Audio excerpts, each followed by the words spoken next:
안녕하세요. 저는 얼마 전 결혼한 20대 후반 여자입니다. 엊그제 새엄마 때문에 정말 어이없고 슬펐는데 그 이야기를 속 시원히 털어놓을 곳이 없어 이렇게 사연 적어봅니다. 제가 살던 집은 동네에서 유일하게 작지만 마당이 있는 집이었습니다. 마당에는 나일락 나무 한 그루가 있었고 집은 2층 집이었어요. 1층 집에는 새들어 사는 식구가 있었고 저희 가족은 2층에 살았습니다. 외가는 미국에 있었고 친가에 대한 기억은 별로 없네요. 아버지는 늘 바쁜 분이셨거든요. 소위 2층 집 외동딸로 소문난 저는 너무 행복한 소녀였어요. 저는 어머니가 해주시던 계란찜을 정말 좋아했어요. 몽글몽글한 계란에 밥을 비벼 먹으면 정말 맛있었거든요. 하지만 제가 12살일 때 어머니는 암으로 갑작스레 세상을 떠나셨습니다. 어머니가 돌아가신 뒤 한동안은 미국에 계시던 외할머니가 오셔서 저를 돌봐주셨습니다. 하지만 외할머니는 1년이 채 되지 않아 미국으로 다시 돌아가셨고요. 그리고 얼마간의 시간이 더 지났을 무렵 아버지가 저에게 이젠 이 사람이 네 엄마라며 어떤 여자분을 소개해 주셨어요. 나중에서야 아버지께 다른 여자가 생겨서 외할머니가 떠나셨다는 사실도 알게 되었어요. 이 모든 사실들이 저에겐 버거웠지만 저에겐 아무런 선택권도 결정권도 없었죠. 그렇게 새엄마가 집에 들어오셨어요. 새엄마에게는 저보다 2살 어린 딸이 있었는데 저는 그때 너무 외로웠기 때문에 새엄마와 새여동생에게 어떻게든 정을 붙이려고 노력했던 기억이 납니다. 하지만 새엄마는 저에게 절대로 곁을 내주지 않으셨어요. 눈치도 엄청 주셨고 덕분에 새여동생도 자연스레 저를 무시하더라고요. 게다가 새엄마가 들어온 이후로 외가로부터 경제적 지원이 끊어졌기에 저희 집 경제 사정은 점점 안 좋아졌어요. 그러다 보니 아버지가 새엄마에게 꼼짝도 못하는 상황이 되었습니다. 제가 서울에 있는 대학에 합격했을 때 새엄마는 저더러 여자가 너무 똑똑해도 남자가 안 좋아한다면서 그냥 조신하게 살림이나 배우다 시집가라고 했습니다. 아버지에게 울면서 제발 보내달라고 사정했지만 아버지는 새엄마 말도 일리가 있다며 저더러 그냥 시키는 대로 하라고 했어요. 경제권도 새엄마한테 다 있었으니까 아버지도 달리 방법이 없으셨을 거라고 믿고 싶었어요. 하지만 그때 이후로 아버지에 대한 작은 기대마저 사라졌고 내 인생에 희망은 없다고 생각하게 되었습니다. 예상했지만 역시나 2년 뒤 여동생이 저보다 못한 대학에 합격했을 때 새엄마는 장한 내 딸이라 하시면 기꺼이 학교를 보내주시더군요. 그때 알았습니다. 저는 한 번도 새엄마에게 자식인 적이 없었다는 것을요. 사실 외가에게 연락하고 싶은 순간이 얼마나 많았는지 모릅니다.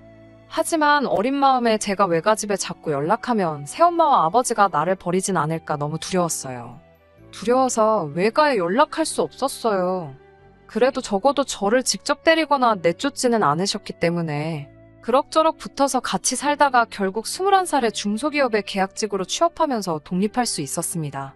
그리고 재작년 남편을 알게 되었고 2년 정도 연애하고 얼마 전에 결혼한 거예요. 이제 1년 정도 되었습니다.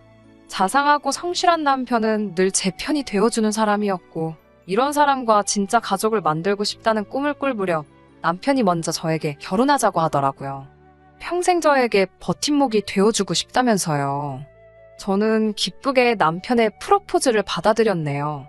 그렇게 결혼 이야기가 나오고 남편이 먼저 저희 집에 인사를 왔습니다. 사이는 좋지 않았지만 그래도 아버지가 멀쩡히 살아계셨고 새엄마지만 어쨌든 제겐 엄마이긴 했으니 당연히 소개는 시켜야 했어요. 양손에 홍삼과 과일을 들고 양복을 쫙 빼입은 남편을 데리고 친정에 갔는데 너무너무 후회스러웠어요. 새엄마는 계속해서 남편에게 제가 얼마나 못난 사람인지 알리고 싶으신 것처럼 제 흉을 보셨어요. 다행히 남편은 새엄마와 제가 워낙 친해서 농담하는 거라고 받아들인 눈치였지만요. 게다가 새엄마는 대놓고 결혼할 때 뭐 크게 기대는 하지 말라 하시더군요.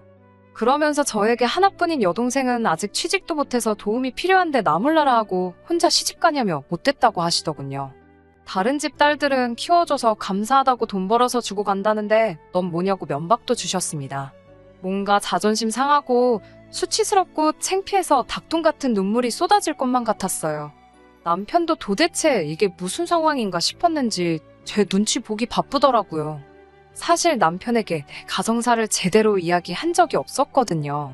이튿날 고민 끝에 더는 숨기면 안 될 것 같아서 남편에게 사실 어제 만나뵌 분은 친엄마가 아니고 새엄마라며 그동안의 사연을 솔직히 털어놓았습니다. 오랫동안 말없이 제 이야기를 들어주던 남편의 표정이 정말 심각하더라고요. 제가 실망했냐며 미안하다고 하자 남편이 실망했다고 하더라고요. 왜 진작에 자기한테 그런 이야기를 하지 않았냐면서요. 조금이라도 빨리 알았으면 더 빨리 결혼해서 저를 지켜줬을 거라고요. 그러면서 자기가 무조건 행복하게 해줄 테니까 자기만 믿고 따라오라고 했습니다. 그 말을 듣는데 얼마나 눈물이 쏟아지던지요. 며칠 뒤 시댁에도 인사를 가게 되었습니다. 화과자하고 꽃바구니를 사서 가는데 너무 긴장되더라고요. 나를 싫어하시면 어쩌나 두렵기도 했어요. 남편과 비교해봤을 때 저는 뭐 하나 나은 게 없었거든요. 남편은 대학도 나왔고 좋은 직장도 다니고 있었으니까요. 하지만 그건 저의 기우였어요. 시댁에서는 남편에게서 이미 다 들었다면서 그런 건 굳이 우리한테 설명하지 않아도 된다며 오히려 저를 걱정해 주시더라고요. 그러시더니 언제나 딸 하나가 있었으면 했는데 이제 딸이 생긴 기분이라며 너무 좋다고도 해주셨어요. 그 이후로도 결혼 전까지 시부모님과 몇 번 더 만날 기회가 있었는데 그때마다 정말 저를 한결같이 예뻐해 주셨어요. 그래서 제가 먼저 남편에게 우리 시부모님하고 같이 살면 안 되냐고 물어봤습니다. 남편은 많이 놀란 눈치였어요. 솔직히 당시 제가 모아둔 돈이 정말 많지도 않았고 시부모님 댁은 제법 큰 전원주택이었니 같이 사는 게 아니라 저희가 얹혀 산다는 표현이 맞아요. 다행히 시부모님이 같이 살아도 좋다고 허락해 주셔서 저희가 들어가 살게 되었고요. 물론 새엄마는 이 이야기를 듣고 저더러 멍청하다며 지 팔자 지가 꾼다고 한심하다 했지만요. 친정에서 보태준 결혼 자금 1,000만 원하고 제가 모은 돈 4천만 원 그렇게 총 5천을 가지고 남편과 결혼했습니다. 결혼식 비용은 전부 시댁에서 부담해 주셨고 신혼여행 비용도 용돈이라며 챙겨주셨기 때문에 사실 결혼에 관해서 크게 들어간 돈은 없었어요. 게다가 결혼 전에는 정확히 몰랐는데 시어머니께서는 소위 대박 식당을 분점까지 해서 3개 운영하고 계시더라고요. 사실 저를 받아주신 것만으로도 감사해서 눈치채지 못한 것들이 있었는데 그중 하나가 시댁의 재력이었어요. 하루는 시어머니가 제가 대학에 합격하고도 못 갔다는 사실에 굉장히 속상했다고 지금이라도 원하면 공부해보지 않겠냐고 물으시더라고요. 저는 대학교 대신 어머니 밑에서 일을 배우고 싶다고 솔직히 말씀드렸어요. 다행히 시어머니는 굉장히 기특하다면서 그럼 그렇게 하라고 허락해 주셨고요. 그렇게 시어머니 밑에서 3개월 정도 일을 배웠더니 가게 하나를 저에게 통째로 맡겨주셨습니다. 하지만 이런 것보다도 제가 시부모님께 감사한 건 제가 충분히 받지 못했던 부모님의 사랑을 생활 곳곳에서 느끼게 해주시는 점이에요. 일단 식사할 때 예를 들어 제가 장조림을 잘 먹으면 꼭 장조림을 제 앞에다 옮겨 놔주시고요. 제가 질릴 때까지 만들어주세요. 게다가 한 번은 제가 모처럼 고등학교 친구들하고 만나서 술을 마시고 들어오는 날이었어요. 남편에게 집 앞 버스 정류장까지 나와달라고 하니 남편도 약속이 있어서 힘들다고 하더라고요. 어쩔 수 없다고 생각했는데 남편에게 들으신 건지 시부모님 2분이 같이 저를 데리러 나와 계시더라고요. 그날은 술까지 마셔서 그런지 시어머니 품에 안겨서 목 놓아 울어버렸네요. 이렇게 행복하게 결혼 생활을 하고 있는데 와중에 새엄마한테서 연락이 왔어요.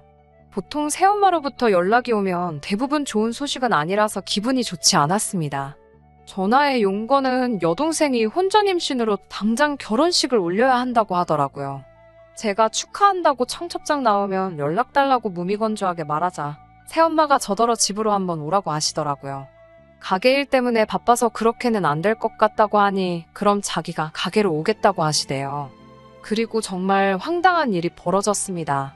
엊그제 바쁜 점심 장사를 마치고 한숨 돌리고 있는데 진짜로 새엄마께서 가게에 오셨더라고요. 한 손에는 고추장이 담긴 플라스틱 통을 들고요. 새어머니는 고추장을 꺼내놓으면서 너 어려서부터 고추장에 밥 비벼 먹는 거 좋아했잖아. 그래서 내가 집고추장 좀 가져왔다며 테이블 위에 꺼내 올려놓으셨어요. 어이가 없더라고요.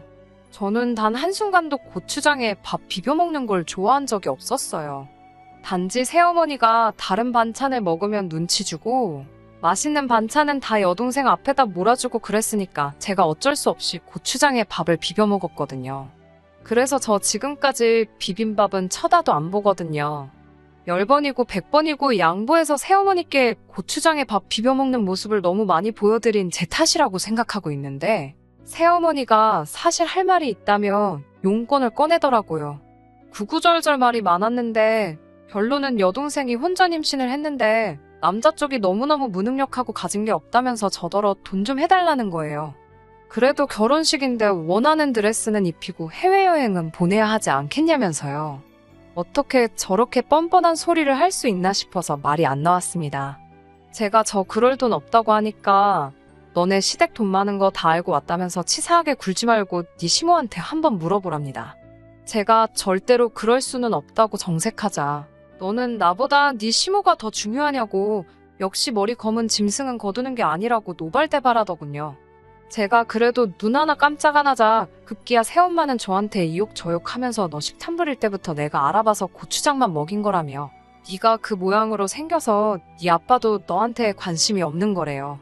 솔직히 다른 이야기 할 때는 한 귀로 듣고 흘렸는데 아버지까지 들먹이니까 정말 제 가슴이 후벼 파지는 기분이었어요.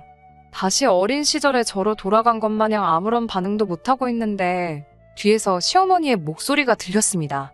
늘 조근조근하시고 상냥하시던 시어머니가 새엄마한테 당장 안 나가시면 영업방해로 가게에 신고하겠다고 으름장을 놓으시더군요. 그러면서 엄마면 엄마답게 자식을 품어야지 부끄러운 줄 알라고 하시더군요. 게다가 시아버지까지 남의 귀한 며느리한테 헛소리 짓거리지 말고 당장 꺼지라고 하시는데 얼마나 제 마음이 든든했는지 모릅니다. 결국 그날 일로 새엄마도 아버지도 안 보고 살게 되었어요. 아버지와는 정말 그렇게 되고 싶지 않았는데 아버지가 새엄마한테 죄송하다고 사과하라고 저한테 전화를 하셨더라고요. 제가 도대체 왜 새엄마한테 그렇게 잡혀 사시느냐고 아버지는 아버지 친딸이 이렇게 구박받고 자라는 동안 왜 가만히 계셨냐고 물었거든요. 그러자 아버지가 그래도 무책임하게 죽은 사람보다 낫지는 않냐고 하는 거예요. 그 말을 듣는데 참을 수 없는 분노가 끓어올라오더군요. 그렇게 아버지도 제 마음속에서 지워버리게 되었네요. 세상에 좋은 재혼가정도 많다는 거 저도 잘 알아요. 좋은 새엄마들도 많다는 것도 분명하고요. 마찬가지로 다들 시댁이라고 하면 못되고 나쁘다고 생각하시는 것 같은데 이런 시댁도 있다고 알려드리고 싶었어요. 친한 친구에게도 털어놓지 못하고 소가리만 하던 일을 이렇게 적으니 가슴이 한결 후련하고 숨쉬기마저 편해지는 기분입니다. 들어주셔서 정말 감사해요. 끝까지 들어주셔서 감사합니다. 오늘의 사연은 여기까지입니다. 구독과 좋아요, 알람 설정 부탁드리고 더 좋은 사연으로 다시 찾아뵙겠습니다. 감사합니다.